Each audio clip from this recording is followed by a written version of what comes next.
Assalamualaikum. Hello guys, balik lagi dengan aku. Di video kali ini aku bakal buat vlog. Vlog kali ini aku bakal syuting hari kedua. Kemarin kan udah buat vlog pertama. Hari ini syuting hari kedua ya. Gimana keseruannya? Ikuti aja. Syup.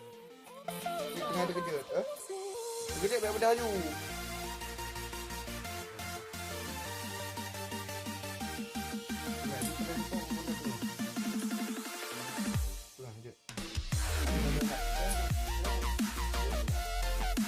Beli 5 tahun. 2 tahun lega.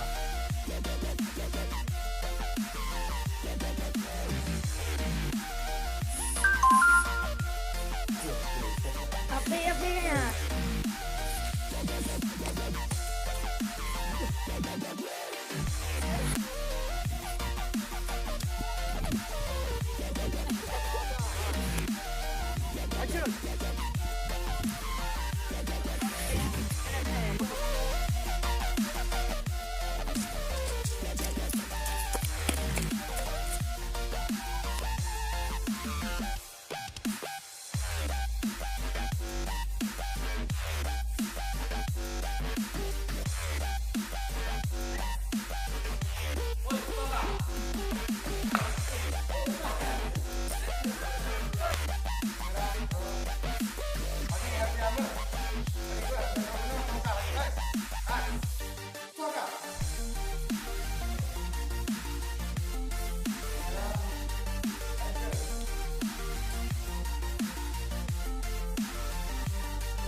Awak kan dah lihat dulu. Jangan lagi dia.